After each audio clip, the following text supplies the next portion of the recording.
सर्वेभ्यो नमः। आजही एक सुंदर सोपा श्लोक बघूया। अद्यापि दुर्निवारं स्तुतिकन्या वहति कौमारं सद्भ्यो न रोचते सा संतोप्यस्यै न रोचन्ते।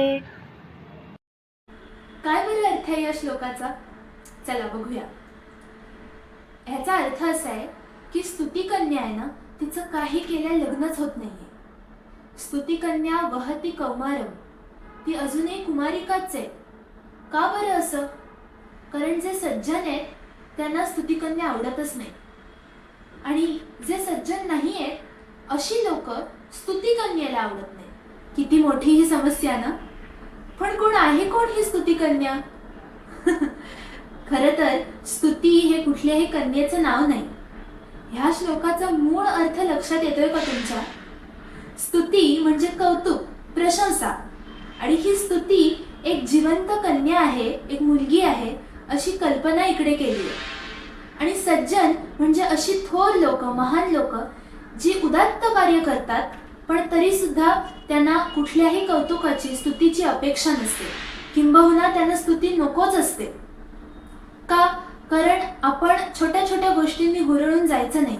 आपण केवळ एक साधन आहोत, करता करविता तो ईश्वर आहे, हे त्यांचे विचार असतात। इतके उदात्त विचार असतात, ही त्यांची तत्व असतात। म्हणून ते स्तुतीपासून 4 हात लांबच राहतात। म्हणून स्तुतीरूपी कन्येचा अशा लोकांशी विवाह होऊ शकत नाही असं गमतीत म्हटलंय। आणि दुसरीकडे दुर्जन म्हणजे असंतः असा शब्द इकडे वापरलाय।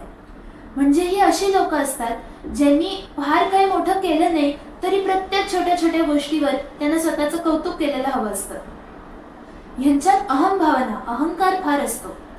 पण अशा लोकांची स्तुती करायला फारसं कोणी जात नाही, कारण ते स्तुतीस पात्रच नसतात मुळी। त्यामुळे अशा लोकांना स्तुती कितीही आवडत असली तरी स्तुती कन्येला मात्र काय अशी लोक आवडत नाहीत। त्यामुळे ही सुद्धा स्थळं बाद झाली। हा गमतीचा भाग झाला। त्यामुळे स्तुती कन्या ही शेवटी अविवाहितच राहिली, कारण जे स्तुतीस पात्र आहेत त्यांना ती आवडत नाही, आणि जे स्तुतीस पात्र नाहीत, ज्यांना स्तुती हवी आहे, अशी लोक स्तुतीला आवडत नाहीत। त्यामुळे हा झाला गमतीचा भाग। पण ह्यात एक उपदेश केलेला आहे की आपण फार स्तुतीच्या मागे, कौतुकाच्या मागे लागू नये, आपल्या कार्यावरच लक्ष केंद्रित करावं आणि भरकटू नये। पण हा संदेश देण्याची, हा उपदेश देण्याची पद्धत ही जगावेगळी आहे नाही का? म्हणजे जो कोणी हा श्लोक वाचेल त्याच्या चेहऱ्यावर हसूही फुलेल, आणि त्याच वेळी त्याला जाणीवही होईल, संदेशही मिळेल। आहे की नाही सुंदर? जास्तीत जास्त लोकांपर्यंत पोचवा। धन्यवाद। नमो नमः।